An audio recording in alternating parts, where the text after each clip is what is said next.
Welcome to Biography Central. You are listening to Life of Sri Ramakrishna, a complete biography. Chapter 32.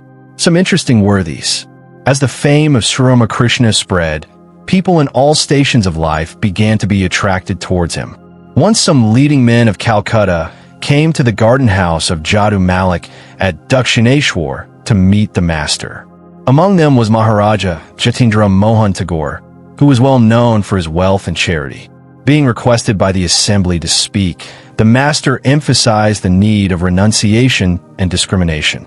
He said, "You may repeat the name of God day and night, but if your mind be engrossed in the objects of the world, you won't gain anything thereby." Maharaja Jatindra Mohan is said to have remarked, "Sir, is it possible for worldly people to pray to God in right earnest? Even a pious soul like King Yudhishthira had to tell a lie." This irritated Sri Ramakrishna, who replied, "See, you have remembered that one act of Yudhishthira's life and forgotten his usual unflinching adherence to truth, his innumerable acts of kindness, and his high regard for the injunctions of the scriptures. Shame on you." Babu Christodas Pal, editor of the Hindu Patriot and one of the pioneers of the national movement, respected alike by the government and the public, also paid the master a visit. The topic of renunciation came up, and Mr. Pal observed, "Sir, this cant of renunciation has almost ruined the country. For this reason, the Indians are a subject nation today, doing good to others, bringing education to the door of the ignorant, and, above all, improving the material condition of the country. These should be our duty now. The cry of religion and renunciation would, on the contrary, only weaken us. You should advise the young men of Bengal to resort to such acts only as will uplift the country." "You appear to be a man of poor understanding," replied Sri Ramakrishna in an animated voice. "You dare to slight in these terms a thing which all our scriptures describe as the greatest of all virtues. By reading 2 pages of English, you think that you know the world. You seem to think you are omniscient. Well, have you seen those tiny crabs just born in the Ganges when the rain set in? In this big universe, you are more insignificant than even one of those little creatures. How do you dare to talk of helping the world? The Lord will look to it. You haven't got the power in you to do it." After a brief pause, he resumed, "Can you explain to me how you can work for others? I know what you mean by helping them. To feed a number of persons, to treat them when they are sick, to construct a road or excavate a well. Isn't that all? These are good deeds, no doubt, but how trifling in comparison with the vastness of the universe. How far can a man advance in this line? How many people can you save from famine? Malaria has ruined a whole province. What could you do to stem its progress? God alone can look after the world. Let a man first realize him. Let him get the authority and be endowed with his power. Then, and then alone, he can think of doing good to others. A man should first be purged of all egoism. Then alone the blissful mother will ask him to work for the world." Mahimacharan Chakravarti of Kasipur, Calcutta, was one of the earliest visitors to the Dakshineshwar temple. He met the master long before the coming of the disciples. Possessed of the desire to lead a religious life, he had at the same time an inordinate hankering for name and fame, which sometimes led him to resort even to untruth and prompted him to do things that made him ridiculous. He had a fondness for bombastic names. He founded a school which he called Pratarya Sikshakanda Parashat. His only son was named Mrigankamoli Puditundi. He had a deer which he called Kapinjala, and he would say that his spiritual guide was one named Agamachara Oba. Sometimes he claimed to have taken his initiation from Totapuri. In this connection, he would say, "While making pilgrimages in northern India, I happened to meet him and accepted him as my guru." Totapuri asked Sri Ramakrishna to follow the path of devotion, and he advised me to stick to the path of knowledge and to stay in the world. How far these assertions were true was known only to him and to his maker. He had a good library of English and Sanskrit books, which he pretended to have read. One day, Narendranath took a book from his shelf and found its pages had not been cut. On inquiry, he was told that the first copy had been lent to a friend, and he had bought a second copy. Narendranath, however, found that most of his books had uncut pages. Evidently, they were kept for show. At Dakshinsawar, on special days, Mahimacharan, dressed in an ochre robe and Rudraksh beads, would sit in the Panchavuti on a tiger skin and with a one-stringed musical instrument pose as a great devotee. When he left for home, he would hang the skin on the wall of Sri Ramakrishna's room. The master saw through him at a glance. In answer to a devotee's query about the skin, he said one day, "Mahim Chakravarti has left it there. Do you know why? People will ask whose it is, and when I tell them, they will think highly of the owner." Mahimacharan used to recite from the Vedas and other sacred books, which pleased Sri Ramakrishna. The master magnified even the slightest trace of spirituality in a sadhaka, and so encouraged Mahimacharan in spite of his many shortcomings.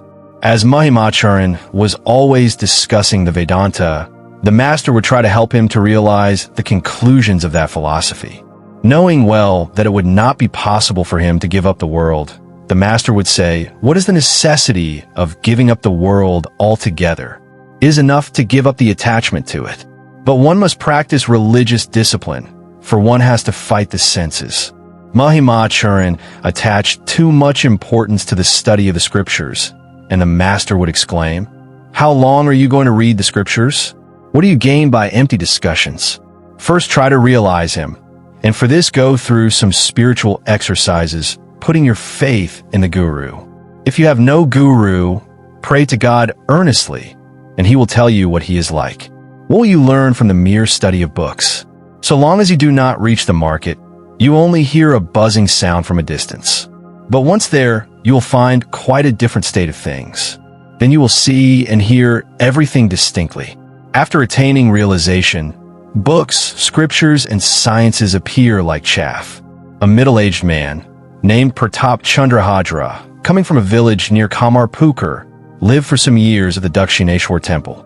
He had left his home on a momentary religious impulse, forsaking his aged mother and family, who had no one else to look after them. He was often seen telling beads, but being a little in debt, he entertained a secret desire that people attracted by his piety might help him to pay it off. Sri Ramakrishna detected this weakness and tried to correct him by saying that prayer must be free from any selfish motive. Though innocent of scriptural knowledge and realization, Hajra posed as a great authority on religion and boasted of an independent line of thought.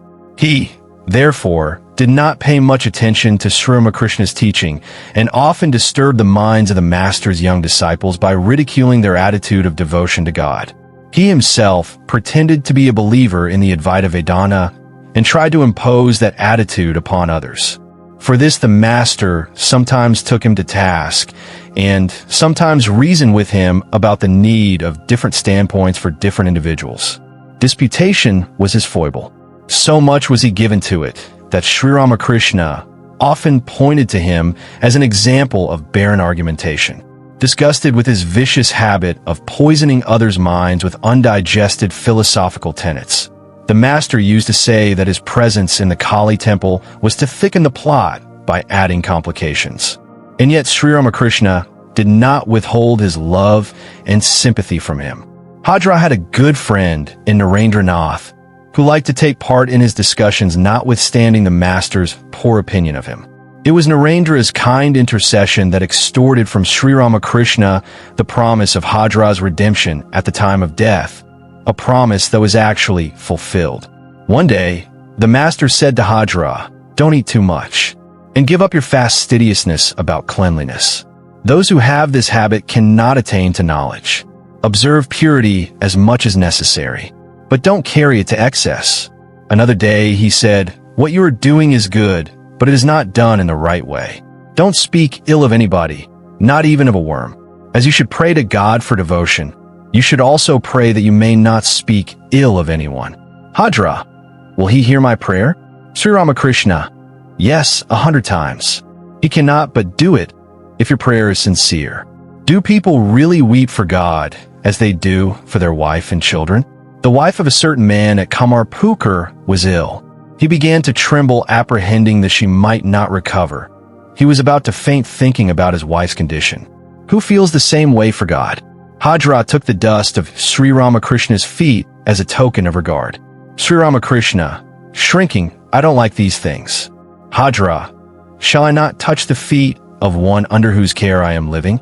Sri Ramakrishna, please the God, and all shall be pleased. When he is pleased, the world is pleased. Sri Krishna ate a tiny bit of food from Draupadi's pot and said, I am satisfied. At once all beings were satisfied. They felt as if they had eaten their fill. But was it so when the sages took food? Was the universe satiated then? After praising natural love for God as opposed to formal devotion, the master said to Hajra, one day you were telling beads. I saw it and said to Mother, Mother, what a fool he is. Even here, he is telling beads. One who comes here gets illumination spontaneously, without any effort. One day, Sri Ramakrishna prayed to the Divine Mother, Mother, if Hajra be a sham, please remove him. After a few days, he left. The mother removed him because he was trying to upset the teachings of Sri Ramakrishna, who was her mouthpiece, and that could not be tolerated. I hope you like this chapter. We need volunteers and sponsors to create content with even better quality and with more variety. If you wish to join this initiative as a volunteer or sponsor, please click the links given in description below. To help us reach more viewers, please like, comment, share, and subscribe to Biography Central. Thank you for your time. It means a lot. Namaste.